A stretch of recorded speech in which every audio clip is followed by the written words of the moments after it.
collect these. These are private. These are for the students. What we do ask them to do is once they have brainstormed for about 5 minutes, they will share with their group members. And so they'll share with the people in their teams.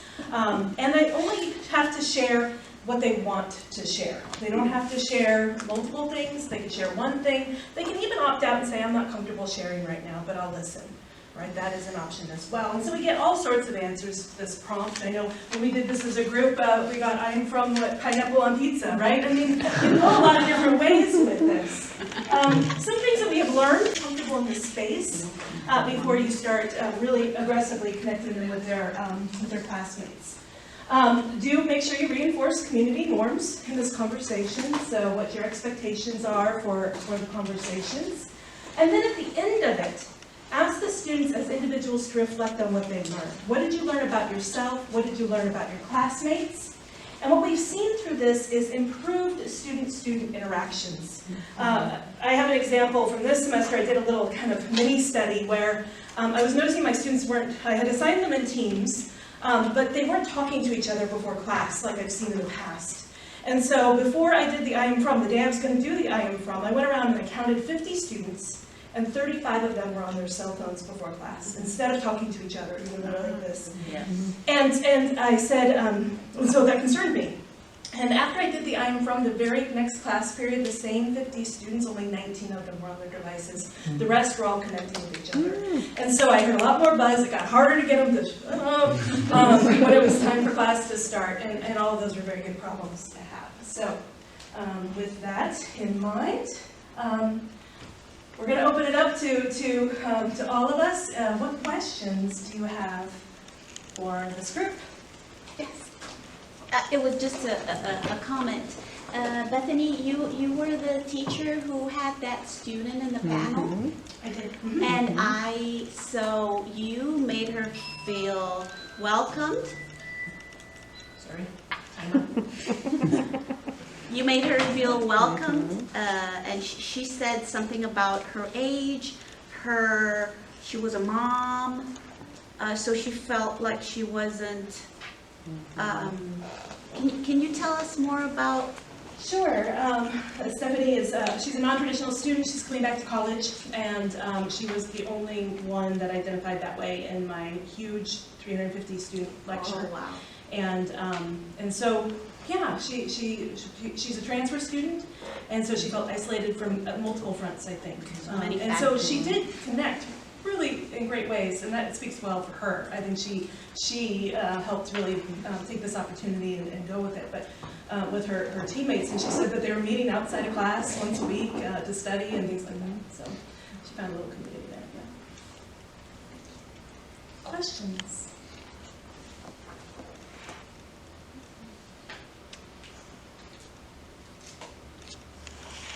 I love this work. I love the examples. Thank you for that.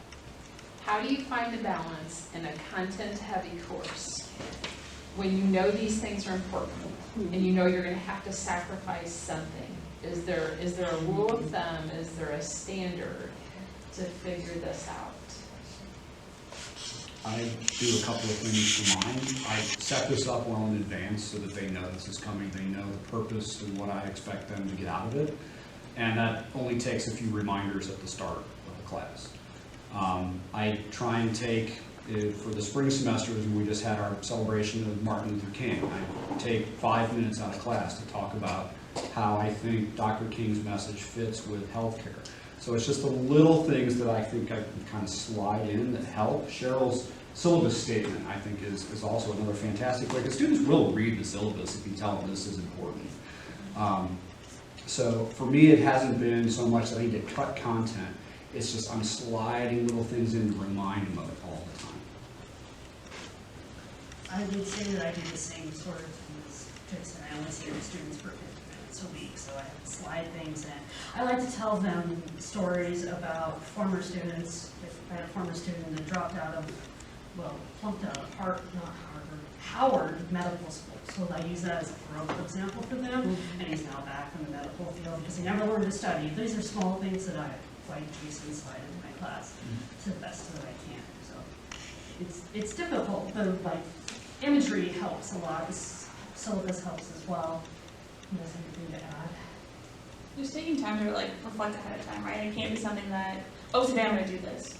It's gotta be something you have that time, reflect, what are ways that I want to make a change in my classroom? And it can be as simple as knowing your students' names, asking what their name is and how to pronounce it correctly, and actively kind of learning that.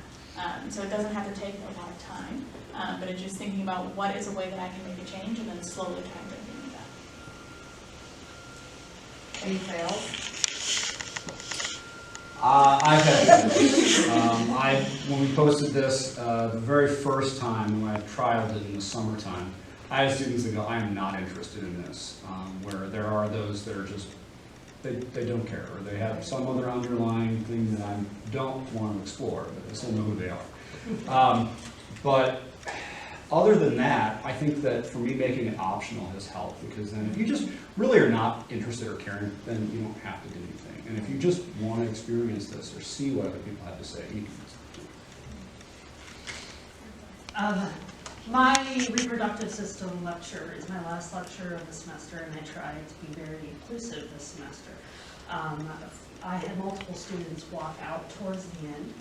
I'm not sure if it's because it was the end of the semester, or that because I was so very careful about the language that I was using to describe their patients that don't fall into the common male and female pools, that they were upset and left the room.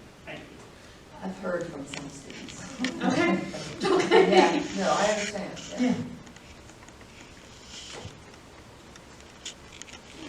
I'm really appreciative that you used and are thinking about the different kinds of language. And I know from my own experience, I teach in music, and I used to, in a singing class, say, okay, men, you start here, women, you start here.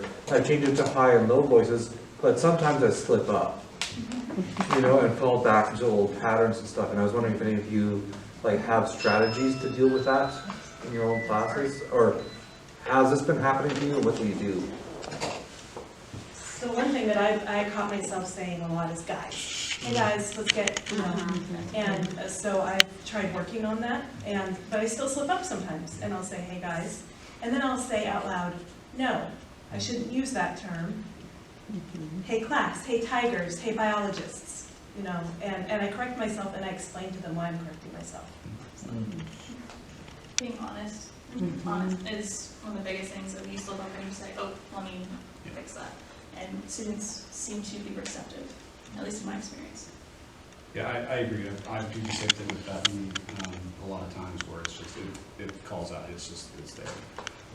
But I have had a student say, hey, you really talk weird today. Thank you, I appreciate that. Which I would assume was connected to that, but I guess I can't really tell for sure.